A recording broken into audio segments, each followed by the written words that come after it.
Mga kagurang, uwian na naman mga kagors at ito yung Exhibition Road. Oo. Ayan.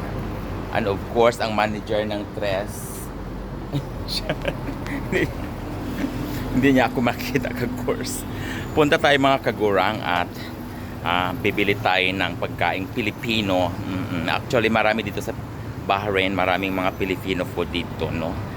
Ato ang tanawon kung sa ito mapalit. Kay murag gigusla. Halika na mga kagors. So ayan mga kagurang, ito yung Exhibition Road at ito yung pinakamasayang lugar dito sa Bahrain, di ba? So ilang taon na ako dito mga kagors, pero talagang ang kasiyahan talaga ito gabi-gabi, talagang hindi pa rin talaga nawawala, di ba? Kahit ang dami-dami na at lumalaki na po ang bansang ito, talagang ang kasiyahan pa rin dito, andito pa rin yung lahat, halos lahat ng mga foreigner, no? Yung mga taga-ibang bansa, talagang nandito sila sa Exhibition Road. Kaya kahit papano ang negosyo namin dito is buhay na buhay pa rin mga kagurang, o di ba? O, so ayan, so may mga palamuti pa dyan. At of course, yung mga bar, andi dito lang, malapit lang sa mga lugar na ito. Di ba? O isang tumbling lang, may mga bar na at makakainom-inom ka na ng tuba. Di ba? Kung kasi mga gusto mo inom guys, kaya dito sa Bahrain guys, hindi talaga kami na homesick, no? Kasi nga parang Pilipinas lang din, no? Diyos ko, ang dami-daming mga Pilipino. And of course, ang dami-daming mabibiling Filipino food, lalo na sa store na ito, no? Ang Sayona Store, cold store. Mali kitawag din lag cold store mga kagurang. And of course, ang dami-dami ito mga Filipino food, no? Ang mga sardinas, di ba? O, talagang ang ligo, di ba? Talagang mayroon talaga dito at 555 andi dito talaga sila lahat. Ang pinakamasarap itong mga sardinas na ito mga kagurang. Ayan, kung wala tayong magagawa at wala tayong maulam, naku, magkano lang dito yung mga sardinas mga kagurang. Pero sa atin, kung makapalit mig sardinas ganito, makasulat mig sardinas sa probinsya, Diyos ko, pagkalami na gyud in taon, labin sa pag-eskwela noong araw nga asin ra in taon, laging tawag buwad o usay nga na mga kuwan. So kaya mga kagurang, di ba, kung makasudan kag mga noodles kay ni ano ang noodles amo ang mga kagurang amo man isudan. Di ba aminin mga kaprobinsya, mga nasa to ang mga liblib nga lugar makakuan tag noodles, suwa suwa gyud na nato, no? Labi lang naika ng noodles na naisabaw, di ba? And of course mga kagurs, wala pala akong suka sa bahay, di ba? Para namang oo, kasi mahilig po ako magluto-luto, tapos pag kulang ka sa ingredients, di ba? May dato puti, ito made in Philippines, talaga dato puti. Diba? Itanong natin mga kagurang kung magkano. Kasi nga baka naman anyway, mura lang naman talaga yan dito, yung mga ganyan-ganyan. So, kaya nga nagtataka ako kung bakit napakamahal magbenta ang mga ano dito ng mga pagkain, o yung ibang mga Pilipino. Ayan, mga kagors, at may pandesal pa tayo, di ba? Aminin, talagang masarap yan sa kape sa umaga, kaya bibili tayo ng pandesal. And of course, ang dami-dami pang mga klase ng tinapay dyan, no?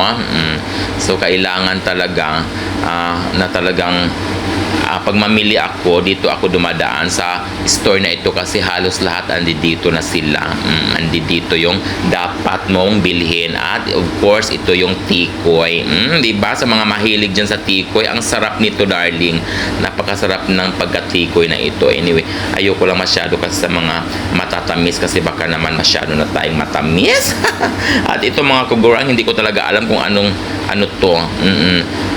Ang sarap nito, sapin-sapin. May pala yung mga sapin-sapin, di ba? Ang sarap-sarap niyan mga kagors. Kaya halikan na. Ano pa bang ginagawa ninyo dyan? Halika na mga unta ninyo pandikoko.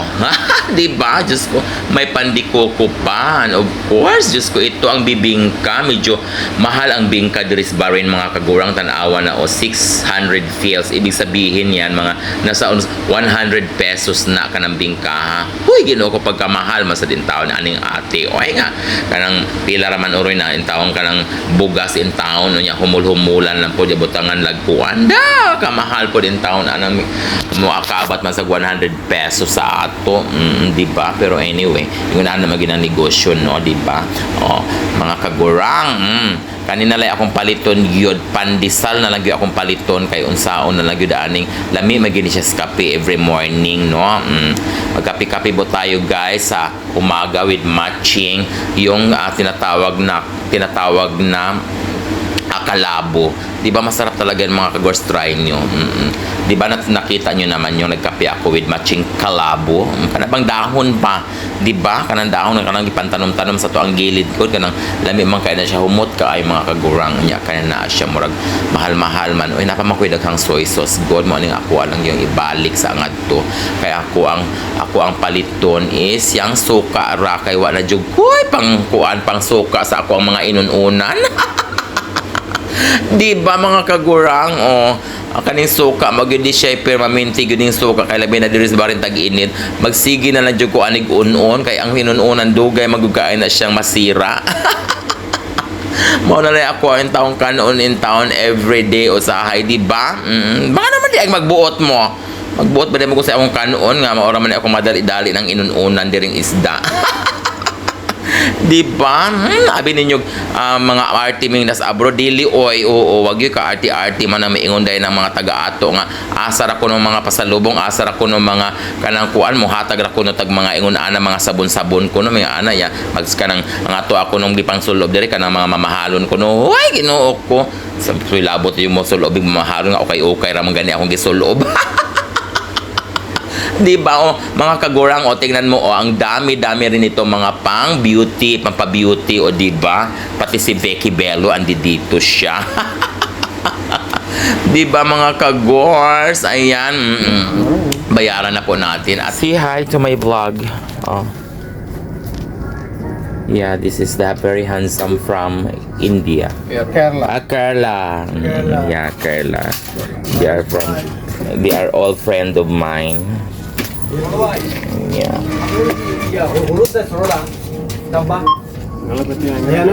How much? Ayan mga kagurang, free delivery. And that's it for today's vlog. Say hi, bye-bye.